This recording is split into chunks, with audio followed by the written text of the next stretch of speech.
there, my name is Vila Beck and the Rabbi from Another Planet. Please like, share and subscribe and ring that little bell so you're notified when new videos drop. This is nothing about Doctor Who, this video, but if you like Doctor Who, I am giving away Doctor Who DVDs. I'm giving away Doctor Who DVD for the next 2 months. Next one I'm giving away is Doctor Who, David Tennant's first season.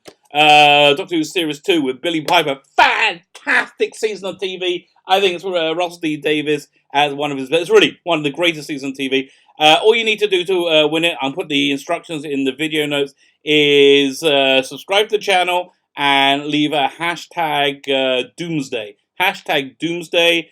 If you share the video, that made me super happy.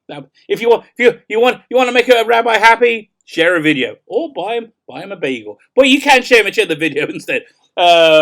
If you share it on any social media, use the hashtag Doomsday. I will do a search for it. I do the drawings on Sundays, about an hour or so after Doctor Who airs in the UK. So that'll be Doctor Who airs at 7, ends at 8, 9, 10, about 10 o'clock UK time, which is, well, God, what's that? That's midnight for me, which is so in America, there were 8 hours back on the East Coast. Or 7 hours back on the East Coast. That's like about 5 in the afternoon on Sunday. So that's when we do the drawing. I'll pull all the names out. Anybody use that hashtag, I'll pull the names out. Whoever wins it, I just mail it to you. It's that freaking simple. But none of this video is about that. This video is about the interesting and interconnected multiverse of Marvel superhero movies. Or maybe superhero movies in general. And there's an interesting thing happening that so we have 2 Spider-Man universes going on. We have the Sony Spider-Man universe, which is Venom and the Morbius, they're filming the Morbius, the living vampire. I think Morbius is a living vampire. And on one side, and they got some more movies coming out. Well, Venom 2, obviously. Oh, and also Spider-Man Into the Spider-Verse. One I think the best movie adaptations of a comic book. And I have to tell you, people hate Brian Michael Bendis, and I understand why. However, his Ultimate Spider-Man run with Miles Morales, one of my favorite comic books. So yeah, I just love that run. I think that they're doing another one of those, but. So you have that one, and then you've got the behemoth that is the MCU with the Tom Holland Spider-Man, and so you have that and the Mysterio, and so it seems to be that these universes are strangely connected.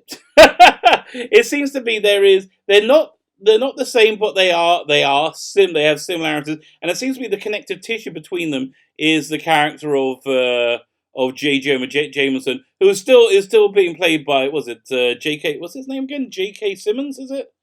I'm trying. Yeah, J.K. Simmons, who also was the J. Jonah Jameson from the Tobey Maguire movies, which means the horrible Kurtzman Spider-Man movies. They're in another universe. Forget them. They never even finished that series. That was just, my God. As an aside, I can't believe how publicly Alec Kurtzman has failed on so many things and is still so incredibly employable. That's got to be a superpower. You know what? Somebody make a movie about that. Somebody keeps failing and it keeps succeeding. It's the weirdest thing ever. So I found this really interesting because, and this actually gets into, I think, the DNA of this channel, because I am the rabbi from Another Planet, but I'm a real rabbi, I'm a genuine rabbi, okay? So I studied, the Kabbalistic texts, and it talks about, this is going to tie into everything, trust me, it talks about time, what their perception of time. Now, time, you could see as a line, or you can see as, Kabbalah talks about it more as a spiral. The best way to visualize it is a DNA helix. It goes like that, because time recurs. The stuff that makes up space and time is unique to those similar space and time. So the building blocks of reality for like a Tuesday, they always use the same base building block for every Tuesday.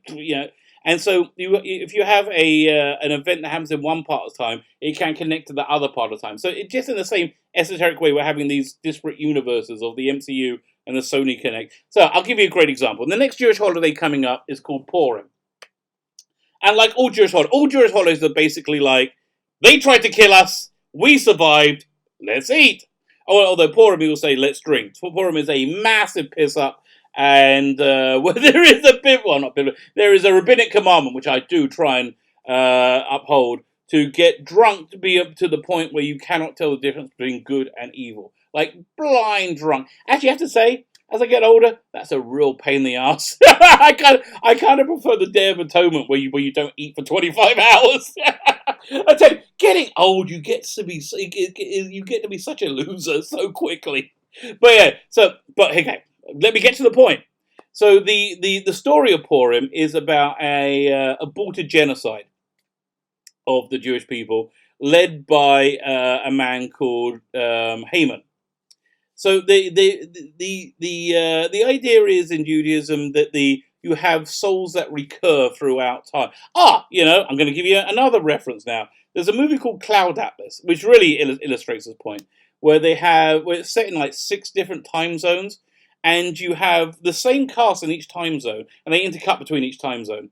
But they're you can see they're playing the same soul as they evolve throughout time. So you have Tom Hanks in it, and you have Tom Hanks playing a very selfish, mean character at like in the 18th century, and you see his slow evolution into being a better person over many lifetimes, because that's the same life. So that's an idea that I believe in. So the idea is that Haman is the same soul, is the same building blocks that made Haman makes Hitler. And interestingly enough, there's another figure in the Purim story called Achashverosh, who I am convinced is the same soul as Donald Trump. I am convinced, because their personalities are very similar, which I think that's how the similarities between the Marvel universe and the Sony universe. They're not in the same universe, but they have similarities between them. So let's get to the story. So a photo was leaked. I think it was leaked recently, saying that of Jared Leto in Morbius, the living vampire, which they had a picture in the background. You see a poster of Spider-Man with the words "murderer" written over it, sprayed over it. So that seems to reference the end of Spider-Man: Far From Home. Not a great Spider-Man movie, I have to say.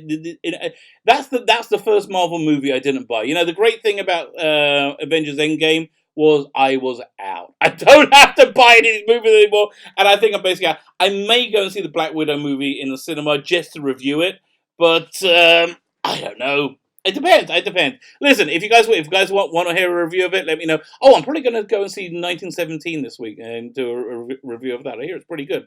So yeah, we have at the end of that movie, you had J. Jameson, who's kind of like a Alec Jones figure in the MCU, and he reveals Peter Parker's identity and also accuses him of murder. So this seems to be that plot point carried on and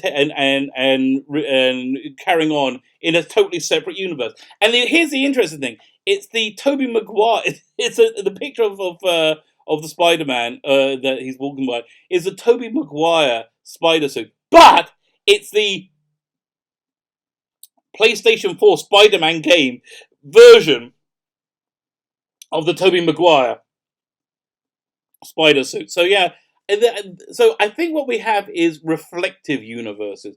Not that it really matters, because I think I'm done with the MCU. So there's some more MCU news with Doctor Strange. Now, Doctor Strange, I think, was probably one of the last great MCU movies. You know what? I'm gonna Google Marvel Cinematic Universe movies. Let's see what ones came out. That was in 2016. Yeah, so then we had Guardians of the Galaxy Volume 2. It's kind of fun and rewatchable. No, it didn't have the same depth and it didn't have the same depth. And what's the one I'm thinking of? Um, Complexity of Doctor Strange. Doctor Strange, by the way, I think it's kind of like virtually very similar to Iron Man, just with lots and lots of weed. If you smoke a lot of weed and watch Iron Man, you're basically watching Doctor Strange. So Guardians of the Galaxy 2, kind of throwaway, kind of stupid. My kids all who got worked out who the villain was way before way before the end, but it was nice to have a bit of a David Hasselhoff. Then you had Thor Ragnarok. Also, I think it was fun to do something different, but it's very disposable, very throwaway, which Doctor Strange wasn't. Spider-Man Homecoming. Okay, so Spider-Man Homecoming, I think, is on the same level as Doctor Strange. I thought that was a good movie. And then he starts getting the wokeness starts coming in. You get Ant-Man and Wasp, Black Panther. Black Panther was actually a good movie too. But you know, that was so part of Marvel Phase 3. So the director of that has apparently, oh no, he hasn't. He's definitely walked away from Doctor Strange 2. And it seems to be several reasons. One, he wasn't meeting deadlines. That's what Disney said. All this has been leaked on 4chan. None of this has been confirmed. But it mainly concerned about Scarlet Witch. Scarlet Witch was Kevin Feige, and I think Disney wanted her to be central to the movie. Whereas, who did he want? 1 second. Now I have to go back and look at the article. Oh, I'm referencing Bounding into Comics. Fantastic website. Recommend going in, checking out whenever you want to know what's going on in the world of pop culture. He wanted Nightmare to be the driving force. I am not a massive Doctor Strange aficionado. I don't know who Nightmare is. I might go ahead and read it. But the thing is, Kevin Feige wanted Scarlet Witch's role to be so prominent, and I think that's why the rumor why the director, what's his name, Derrickson, what's his first name? Scott Derrickson, the guy who directed the first one. That's why he left. So basically, the report is he screamed down the phone at Kevin Feige. Said, "Why didn't you call this movie Scarlet Witch then?" And I think that's so indicative of the tokenism. I say this in my Doctor Who videos, of the tokenism that is infecting our culture, our entertainment. Because our culture is in the hands of very, very dumb people who don't know they're dumb and just resist reality in every way, shape, or form, so they cannot have to deal with the reality of them being quite as dumb as they are. And so part of their dumbness is they say, "Oh, we've been very abusive to women in Hollywood for the last 50 to 100 years." Actually, no, you've been very abusive to everybody. So it wasn't just women. It's just women are the first ones who said, really? Yeah. So, they've been very abusive to everybody, but they've been so they say, "Oh no, so now we've got to show that women are strong and brave, and we've got to show that women are human beings." Okay. If you don't live in Hollywood, you already know women are also human beings. But if you live in Hollywood, you are a terrible scum-sucking piece of filth, and you probably don't know that. And so you got to genderize your movies and have to make women the central feature of all movies. And again, what really happens when you do that? You get Doctor Who, season 11 and 12. You get Terminator, Dark Fate. You get the abysmal Watchmen series. Yeah, you just get 2020, 2019 entertainment, which is going to this is not a golden age of entertainment. This is what's the opposite of a golden age? It's imagine everything you touch literally turns to excrement. It is the age of excrement of entertainment. So, that's basically that's what's going on in the MCU and the MCU and superhero movies over on the Marvel side. My name is Phila Becken, the Rabbi from Another Planet. Please like, share, subscribe, ring the little bell so you're notified when new videos drop. And again, don't forget the hashtag Doomsday. Thank you for listening and have a fantastic day.